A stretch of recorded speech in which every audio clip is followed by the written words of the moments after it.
दोस्तों, गौतम बुद्ध की शिक्षा हर किसी के जीवन को नई दिशा दे सकती है। अगर आप भी इसे मानते हैं तो कमेंट्स में नमो बुद्धाय लिखना मत भूलिए। एक समय की बात है, नगर में एक व्यापारी रहता था। अपने और अपने परिवार के भरण पोषण के लिए वह नमक का व्यापार करता था। उसके परिवार में पत्नी और 2 पुत्र थे। व्यापारी के दोनों पुत्रों का स्वभाव बिल्कुल अलग था। जहां एक और बड़ा पुत्र बहुत ही संकोची और शर्मीले स्वभाव का था। उसे किसी से बात करने में भी शर्माती थी। वहीं उसका छोटा पुत्र बहिर्मुखी स्वभाव वाला व्यक्ति था। वह किसी से भी अपनी बात कहने में कभी संकोच नहीं रखता था। लोग अक्सर बड़े पुत्र को भोला और बेवकूफ समझते थे। कई बार लोग उसके भोलेपन का फायदा भी उठा लेते थे और वह पलटकर कभी किसी को कुछ नहीं कहता था। व्यापारी अपने पुत्र के इस स्वभाव के कारण बहुत अधिक नाराज होता था। बातचीत न कर पाने और शर्मीले स्वभाव के कारण व्यापारी ने कई बार अपने पुत्र की पिटाई भी कर दी थी। हालांकि इस वजह से उसके पुत्र का स्वभाव सुधरने के बजाय और भी खराब हो गया। बचपन से ही बड़ा पुत्र बेहद परेशान रहने लगा था। उसके अंदर आत्मविश्वास की कमी हो गई थी। परीक्षा में वह आते हुए प्रश्नों के उत्तर भी अपने डर के कारण नहीं लिख पाता था। इस कारण उसकी शिक्षा भी ठीक ढंग से नहीं हो पाई। बड़ा पुत्र जब युवावस्था को प्राप्त हुआ, तब व्यापारी ने उसे अपने साथ व्यापार में हाथ बटा को कहा। अपने पिता से डर के कारण वह व्यापार करने को तैयार हो गया, किंतु वह कई बार ऐसी गलतियां कर देता था जिससे व्यापारी बहुत अधिक नाराज हो जाता था। एक दिन व्यापारी किसी दूसरे काम के कारण शहर गया हुआ था। उस समय उसकी दुकान पर बड़ा पुत्र बैठा हुआ था। तभी कुछ लोग आए और उन्होंने बड़े पुत्र से कहा कि हमें तुम्हारे पिता ने भेजा है। उनका यह संदेश है कि इस समय दुकान में नमक की जितनी बोरियां रखी हुई हैं, वह सब हमें दे दो। उन्होंने नमक की सभी बोरियों को शहर मंगवाया है। व्यापारी का पुत्र उनसे प्रश्न पूछने की हिम्मत जुटा ही रहा था कि वे दोनों आदमी दुकान के अंदर घुस गए और दुकान में जितनी भी नमक की बोरियां रखी थीं, सबको तांगे में रखा और लेकर चले गए। व्यापारी के पुत्र ने उन्हें रोकने का प्रयास किया, किंतु संकोच और शर्मीलेपन के कारण वह उन्हें कुछ कह नहीं पाया। उसने मन ही मन सोचा कि यदि मैं इन्हें नमक ले जाने से रोकूं तो पिताजी मुझ पर नाराज होंगे। कुछ समय बाद जब व्यापारी शहर से वापस आया तो खाली दुकान देखकर उसने अपने पुत्र से प्रश्न किया कि नमक की बोरियां कहां गईं? यह दुकान इतना खाली खाली क्यों है?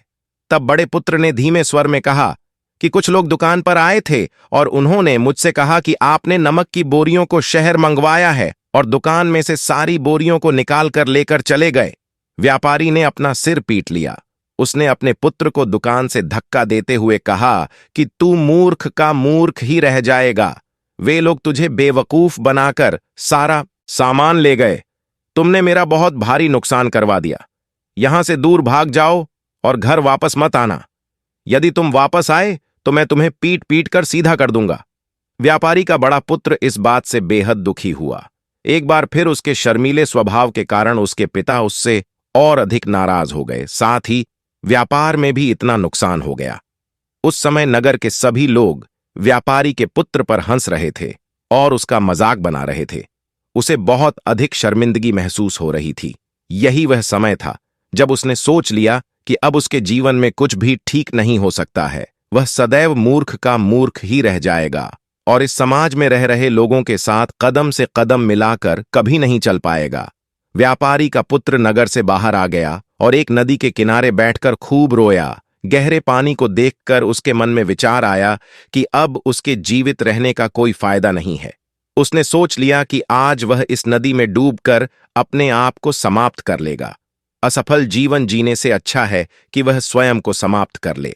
उसने जैसे ही नदी में छलांग लगाई, एक बौद्ध भिक्षु ने उसे बचा लिया और नदी से बाहर निकालकर ले आए। व्यापारी का पुत्र बौद्ध भिक्षु पर नाराज होने लगा और कहने लगा कि तुमने मुझे क्यों बचाया? मैं इस असफल जीवन को जीना नहीं चाहता। बौद्ध भिक्षु ने उसे समझाया कि जीवन एक ही बार मिला है और यदि तुम जीवित ही नहीं रहोगे तो असफलता को खत्म करके सफल कैसे बनोगे? तब व्यापारी के पुत्र ने कहा कि मेरे जीवन बहुत अधिक समस्याएं हैं। यह सभी समस्याएं मेरे संकोची और शर्मीले स्वभाव के कारण हुई है। मैंने अपने पिता का नुकसान करवा दिया। मैं एक अच्छा पुत्र नहीं हूं। अपने स्वभाव के कारण मैं शिक्षा ग्रहण भी नहीं कर सका। यह सारा संसार मुझे मूर्ख समझता है। क्या किसी मूर्ख को इस संसार में जीने का अधिकार है? तब बौद्ध भिक्षु ने कहा कि तुम्हारे इस प्रश्न का उत्तर तो मेरे गुरु ही देंगे। चलो, मैं तुम्हें मेरे गुरु से मिलवाऊं। व्यापारी के पुत्र ने कहा कि वह किसी से बात नहीं करना चाहता। आज वह अपना जीवन समाप्त कर लेगा। किंतु बौद्ध भिक्षु के बार बार समझाने के बाद वह उनके साथ जाने और उनके गुरु से मिलने के लिए तैयार हो गया। बौद्ध भिक्षु व्यापारी के पुत्र को आश्रम की ओर लेकर गए। वहां पर व्यापारी के पुत्र ने देखा कि एक व्यक्ति पेड़ के नीचे ध्यान मग्न बैठे हुए हैं। तभी बौद्ध भिक्षु ने कहा कि यह हमारे गुरु गौतम बुद्ध हैं। दोनों ने गौतम बुद्ध को प्रणाम किया। वह युवक वहीं पर बैठ गया और गौतम बुद्ध को देखकर रोने लगा। गौतम बुद्ध ने उससे उसके रोने का कारण पूछा। तब उसने कहा कि अब आप ही मेरी आखिरी उम्मीद है। यदि आप मेरी समस्या का समाधान नहीं करेंगे तो मेरा यह जीवन समाप्त हो जाएगा।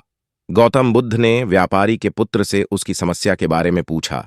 तब उसने बताया कि किस प्रकार वह बच से ही शर्मीले और अंतर्मुखी स्वभाव का है। इस कारण लोग उसी से मूर्ख समझ लेते हैं और उसके पिता भी उससे प्रेम नहीं करते।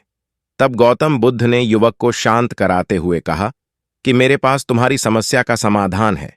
तुम्हारा जीवन बहुत ही आसान हो सकता है। तब युवक ने कहा कि क्या सचमुच ऐसा हो सकता है? आप बहुत ही महान व्यक्तित्व प्रतीत होते हैं। आपके तो कई शिष्य हैं। हे गुरुदेव, मैं भी आपका शिष्य बनना चाहता हूं।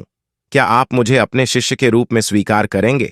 गौतम बुद्ध ने कहा कि हां, अवश्य। युवक ने कहा कि ठीक है गुरुदेव, अब मुझे वह उपाय बताइए जिससे कि मेरा जीवन बदल जाए। गौतम बुद्ध बोले, किंतु उससे पहले तुम्हें मेरे कुछ महत्वपूर्ण कार्य करने होंगे। यदि तुम मेरा यह कार्य करो तब मैं तुम्हें कुछ ऐसे उपाय बताऊंगा जिनके कारण तुम्हारे जीवन में सब कुछ ठीक हो जाएगा और तुम्हारे पिता भी तुमसे प्रसन्न रहेंगे। गौतम बुद्ध ने उस युवक को कहा कि आज से 3 दिन बाद मैं तुम्हें ऐसे उपाय बताऊंगा जिससे तुम्हारा जीवन बदल जाएगा, किंतु 3 दिनों तक तुम्हें मेरे सभी कार्य करने होंगे। मैं जैसा जैसा कहूंगा, यदि तुम वह कार्य को करने में सफल रहे तो तीसरे दिन के बाद तुम्हारा जीवन बदल जाएगा। तुम्हारा पहला दिन कल से शुरू होगा। अभी जाओ और आश्रम में ही आराम करो। अगले दिन व्यापारी का पुत्र गौतम बुद्ध के पास पहुंचा और कहा कि हे गुरुदेव, मुझे पहले दिन का कार्य बताइए। तब गौतम बुद्ध ने कहा कि आज तुम्हें 10 अजनबी व्यक्तियों से बातचीत करनी है और उनका हाल जानना है। इसका लेखा जोखा शाम तक लेकर आना। व्यापारी के पुत्र को बड़ा ही संकोच महसूस हुआ, किंतु उसने गौतम बुद्ध को हां कह दिया। वह निकल पड़ा। 10 अजनबी लोगों से बातचीत करने शुरू में उसे बहुत अधिक संकोच हुआ। कई लोग तो डांट कर भगा देते थे। उसके सामने अपना जीवन बदलने का यही एक उपाय था। आखिरकार कोशिश करते हुए उसने 10 अजनबी लोगों के नाम और उनके व्यापार का लेखा जोखा प्राप्त कर लिया। शाम को जब वह गौतम बुद्ध के पास पहुंचा तो प्रसन्नता के साथ उसने गौतम बुद्ध को बताया कि आज का कार्य उसने सही ढंग से पूरा कर लिया है। कुछ लोग तो उसके मित्र भी बन गए हैं। दूसरे दिन फिर वह युवक गौतम बुद्ध के पास पहुंचा। तब गौतम बुद्ध ने कहा कि आज का कार्य है, तुम आश्रम में रह रहे 10 शिष्यों को संबोधित करते हुए उन्हें जल के उपयोग के विषय में पढ़ाओ। गौतम बुद्ध की बात सुनकर व्यापारी का पुत्र हक्का बक्का रह गया। उसने कहा कि आप मुझसे किस प्रकार का कार्य करवा रहे हैं? मैं अपनी शिक्षा ठीक से पूरी नहीं कर पाया हूं। मैं यह कार्य नहीं कर पाऊंगा। तब गौतम बुद्ध ने कहा कि ठीक है, तब मैं तुम्हें उपाय भी नहीं बताऊंगा। व्यापारी के पुत्र ने प्रार्थना करते हुए कहा कि आप जानते हैं मेरी शिक्षा अधूरी है, फिर मैं किस प्रकार बालकों को शिक्षा दे सकता हूं?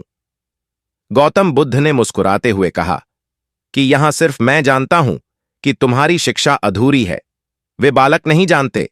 तुम रोज अपने जीवन में जल का उपयोग करते हो। यही सब बातें जाकर उन बालकों को बतानी है।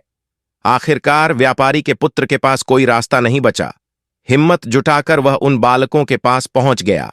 शुरू में तो उसके हाथ पैर कांप पर रहे थे, किंतु आखिरकार उसने जल की विशेषताओं के बारे में बताना प्रारंभ कर दिया।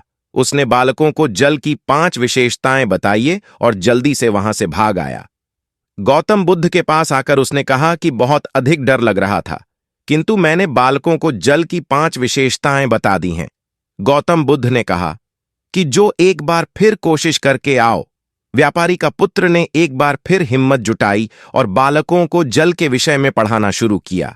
इस बार व्यापारी के पुत्र को बिल्कुल डर नहीं लग रहा था, पूरे आत्मविश्वास के साथ बालकों को शिक्षा दी। तब गौतम बुद्ध ने युवक की प्रशंसा करते हुए कहा कि तुम अवश्य ही साहसी हो। गौतम बुद्ध से शाबाशी सुनकर वह युवक बहुत अधिक प्रसन्न हुआ। युवक तीसरे दिन जब गौतम बुद्ध के पास आया तो गौतम बुद्ध ने उससे कहा कि आज का कार्य तुम्हें थोड़ा अजीब लग सकता है, किंतु आज तुम्हें अपने पिता से मिलने जाना है। गौतम बुद्ध की यह बात सुनकर वह युवक बहुत अधिक डर गया। उसने कहा कि नहीं नहीं, मैं अपने पिता के सामने नहीं जाऊंगा। गौतम बुद्ध ने कहा कि ठीक है, तब मैं तुम्हें उपाय भी नहीं बताऊंगा। आखिरकार उस युवक को गौतम बुद्ध की बात माननी पड़ी। गौतम बुद्ध ने उसे समझाया कि अपने पिता के पास जाकर उनसे क्षमा मांगना और कहना कि तुम्हें एक और अवसर दे ताकि तुम स्वयं को बुद्धिमान साबित कर सको। उसे युवक ने बड़ी हिम्मत के साथ अपने पिता का सामना किया और उनसे क्षमा मांगी। आखिरकार व्यापारी ने अपने पुत्र को क्षमा कर दिया और उसे दूसरा अवसर देने के लिए तैयार हो गए। व्यापारी का पुत्र गौतम बुद्ध के पास आया और उसने जब उपाय के बारे में जानना चाहा, तब गौतम बुद्ध ने कहा कि तुमने स्वयं ही अपना उपाय खोज लिया है। तुम किसी से बात नहीं कर पाते थे, शर्मीले थे, सब कुछ तुम्हारे मन में बैठा हुआ डर था। हम कितने आत्मविश्वास हैं, कितने शर्मीले हैं और हमारे अंदर कितना डर है, यह सिर्फ हमें पता होता है। बाहरी दुनिया में किसी को नहीं पता होता है। बाहरी दुनिया में हम स्वयं को जिस प्रकार का दिखाते हैं, लोग हमें इस प्रकार का समझते हैं। अगर तुम आत्मविश्वासी नहीं हो तो भी अनजान व्यक्तियों के सामने यदि आत्मविश्वास होने का अभिनय करो तो किसी को पता ही नहीं चलेगा कि तुम कौन हो। वह युवक समझ चुका था कि गौतम बुद्ध उसे क्या बताना चाह रहे हैं। गौतम बुद्ध को धन्यवाद किया और उनसे वादा किया कि वह जीवन में सफल होकर दिखाएगा। दोस्तों, यह वीडियो पसंद आई हो तो इसे लाइक जरूर करें और चैनल को सब्सक्राइब करना ना भूलें। आपके आसपास भी कोई ऐसा शर्मीला और संकोची स्वभाव का व्यक्ति है तो उसे यह वीडियो जरूर शेयर करें ताकि उसकी सहायता हो सके।